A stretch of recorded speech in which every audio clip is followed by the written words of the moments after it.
Hello everyone, welcome to exam war with mechanical Guru. तो आज के इस वीडियो में मैं आपको एसटीपी यानी कि सीवेज ट्रीटमेंट प्लांट की ड्राइंग पढ़ना सिखाऊंगा। इसके अलावा आपको और भी कोई ड्राइंग पढ़ना हो जैसे कि डब्ल्यूटीपी, ईटीपी वगैरह, तो वो भी आपको समझ में आ जाएगा कि किस प्रकार से एक लेआउट ड्राइंग को हम समझते हैं। तो चलिए शुरू करते हैं। तो देखिए, ये मैंने एक 50 केएलडी का एसटीपी लेआउट बनाकर तैयार किया है जो कि 10 बाई 4 मीटर के एरिया में बना है। 10 बाई 4 मीटर का ये एरिया है क्योंकि ऑटो कैड में हम इसको एमएम में ही बनाते हैं, तो ये 10,000 एमएम और 3900 एमएम में आपको दिखाया गया है। तो देखिए, इससे पहले मैंने आपको एसटीपी की प्रोसेस को बताया था, प्रोसेस फ्लो डायग्राम को समझाया था। तो अगर आपको प्रोसेस नहीं पता तो पहले वो वीडियो देखिए, इसके बाद आपको ड्राइंग काफ़ी अच्छे से समझ में आ जाएगी। तो देखिए, मैंने आपको बताया था कि जब भी इसकी प्रोसेस स्टार्ट होती है तो वो स्क्रीन चैम्बर से शुरू होती है।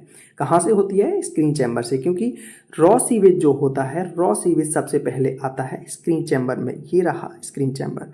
तो ये जो आपको यहाँ पर स्लीव दिख रहा है, इसके द्वारा रॉ सीवेज हमारे स्क्रीन चैम्बर में एंटर होगा और स्क्रीन चैम्बर को हमने यहाँ पर 600 बाई 600 mm का बनाया है। इसके बाद ये 200 का आपको कटआउट यहाँ पर दिख रहा है, तो इसमें 200 mm की दीवार दिखाई गई है हर जगह। स्क्रीन चैम्बर, उसके बाद 200 mm की दीवार, ऑयल एंड ग्रीस चैम्बर के बाद 200 mm की दीवार, ये भी 200, ये भी 200 आप देख सकते हो। तो प्रत्येक टैंक के बाद 200 mm की आपको यहाँ पर दीवार दिखाई गई है।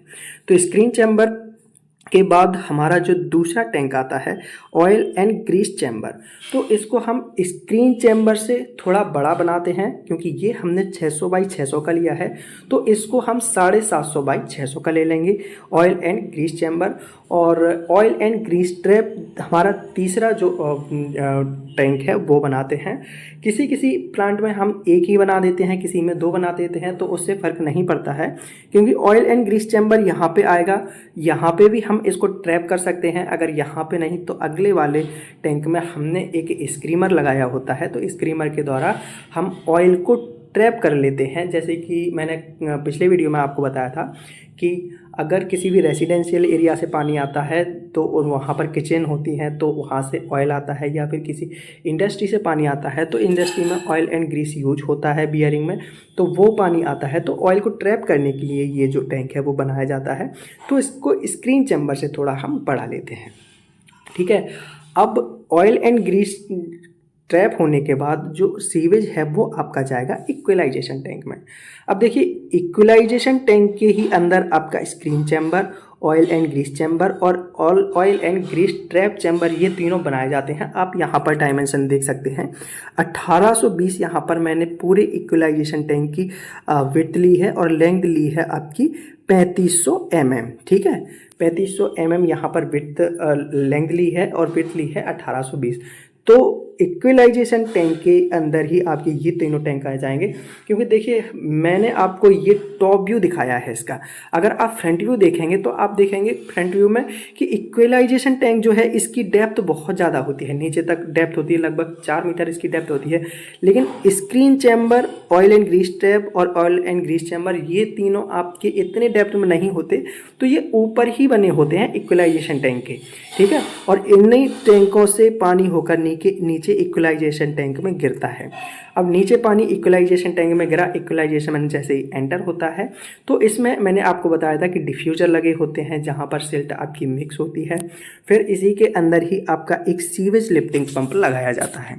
अब इस सीवेज लिफ्टिंग पंप से आपका जो सीवेज है वो दूसरे टैंक में यानी कि अनॉक्सिक टैंक में जाएगा। यहाँ पर अनॉक्सिक टैंक को मैंने 1105 बाई 1650 की डायमेंशन में बनाया है। तो अनॉक्सिक टैंक में आपका सीवेज एंटर होगा। अनॉक्सिक टैंक के बाद एमबीवीआर टैंक 2 बनाए जाते हैं। तो एमबीवीआर टैंक यहाँ पर मैंने एमबीवीआर 1, एमबीवीआर 2 दोनों 800 बाई 1250 mm की डायमेंशन में इनको बनाकर तैयार किया है। अब MBVR के बाद आपका जो सीवेज है वो भेजा जाता है ट्यूब शटलर के अंदर। ट्यूब शटलर में यहाँ पर स्टार्टिंग में एक बेफल वॉल होती है। बेफल वॉल के नीचे से ही पानी आपका ट्यूब शटलर में होपर साइज का जो ट्यूब शटलर है उसमें जाता है, और होपर के ऊपर आपकी मीडिया डली होती है और ऊपर आपका क्लियर वाटर आता है। यही क्लियर वाटर आगे जाके क्लियर वाटर टैंक में स्टोर होता है, और जो आपकी स्लज होती है वो नीचे बैठ जाती है। तो स्लज को इसके द्वारा आपके स्लज रिसर्कुलेशन पंप के द्वारा यहाँ पर स्लज होल्डिंग टैंक में भेज दी जाती है।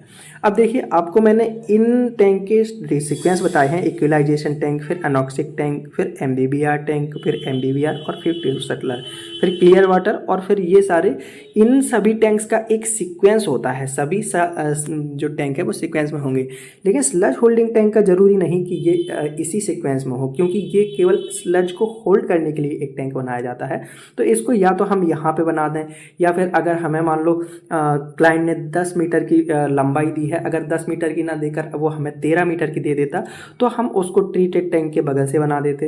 यानी कि स्लज होल्डिंग टैंक को हम कहीं भी बना सकते हैं, क्योंकि उसका जो स्लज है ट्यूब शटलर से लेकर हमें स्लज होल्डिंग टैंक में भेजना होता है, तो उसको आगे पीछे कहीं भी हम बना सकते हैं। बाकी ये सारे जो टैंक हैं ये इसी सीक्वेंस में आपके बनते हैं, ठीक है। ट्यूब शटलर जो है आपका, उसकी डायमेंशन ज़्यादा होती है। यहाँ पर देखिए 1900 बाई 2100 कुछ डायमेंशन में, 2110 डायमेंशन में मैंने इसको बनाया है। तो इसकी डायमेंशन आपके अनॉक्सिंग टैंक और स्लज होल्डिंग टैंक से ज़्यादा होती है, क्योंकि इसमें नीचे हॉपर दिया जाता है स्लज के लिए भी और ऊपर क्लियर वाटर के लिए, और इसमें मीडिया भी यूज होते हैं। तो इसकी जो वॉल्यूम होता है इनकी अपेक्षा ज़्यादा होता है। फिर वाटर आपका ट्यूब शटलर से क्लियर वाटर टैंक में जाएगा। क्लियर वाटर टैंक में क्या होता है कि यहाँ पर अब जो वाटर है ये डायरेक्ट आपका ट्रीटेड टैंक में नहीं जाएगा। देखिए, डायरेक्ट ट्रीटेड टैंक के लिए आपका कोई स्लेब नहीं जुड़ा है। अब ये जो आपका क्लियर वाटर है वो आपका फिल्टर फीड पंप में आएगा, और इस क्लियर वाटर टैंक को MGF और ACF के लिए भेजेगा। MGF और ACF आपको बता दूं, ये दो फिल्टर्स होते हैं जिनमें आपके मीडिया का फिल्टर फीड पंप, ये जो क्लियर वाटर है ये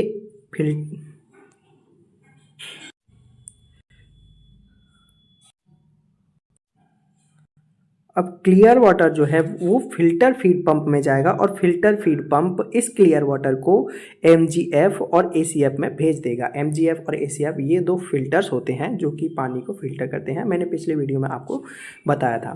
फिर MGF ACF के द्वारा फिर ये पानी आपका ट्रीट होकर ट्रीटेड वाटर टैंक में चला जाता है, और ट्रीटेड वाटर टैंक के बाद क्लाइंट फिर इसको यूज करने के लिए, गार्डनिंग के लिए यूज में ले सकता है। और यहाँ पर मैंने पंप रूम बनाया है, तो आपको दिखा दूँ। देखिए, यहाँ पर जितने भी पंप, एयर ब्लोअर और फिल्टर लगाए जाते हैं वो उसी हिसाब से लगाए जाते हैं कि जिस टैंक में उनका यूज हो रहा है वो उनके नज़दीक हो। जैसे कि यहाँ पर मैंने एयर ब्लोअर लगाया है। अब आप देखिए, यहाँ पर एयर ब्लोअर जो है, आप कौन कौन से टैंक में इसकी ज़रूरत पड़ती है, तो इक्विलाइजेशन टैंक में, एक तो MBVR टैंक में, MBVR टैंक में और स्लज होल्डिंग टैंक में। तो एयर ब्लोअर को मैंने यहाँ पर रखा है जिससे कि एयर हम इन चारों टैंक में दे सकते हैं। अब देखिए, यहाँ पर लगाया है मैंने क्लियर वाटर टैंक को, और क्लियर वाटर टैंक के पास है आपका फ़िल्टर फीड पंप। अब फ़िल्टर फीड पंप का काम क्या है कि ये फ़िल्टर के लिए क्लियर वाटर टैंक को पानी भेजता है, तो MGF ACF के लिए ये पानी भेजेगा और फिर यहाँ से ट्रीटेड टैंक में। तो क्लियर वाटर टैंक के पास मैंने यहाँ पर फ़िल्टर फीड पंप लगा दिया। अब स्लज रिसर्कुलेशन पंप है तो इसको ट्यूब शटलर के पास लगाएंगे, क्योंकि ट्यूब शटलर में इसके होपर में स्लज जमा हो जाती है जिसको हम स्लज होल्डिंग टैंक में भेजते हैं। तो स्लज ट्यूब शटलर के बाद ही हम यहाँ पर स्लज रिसर्कुलेशन पंप लगाएंगे, और स्लज रिसर्कुलेट होकर आपकी स्लज होल्डिंग टैंक में हम इसको भेज देंगे। तो ये 50 KLD STP की कंप्लीट ड्राइंग है जो कि मैंने यहाँ पर ड्रॉ की है।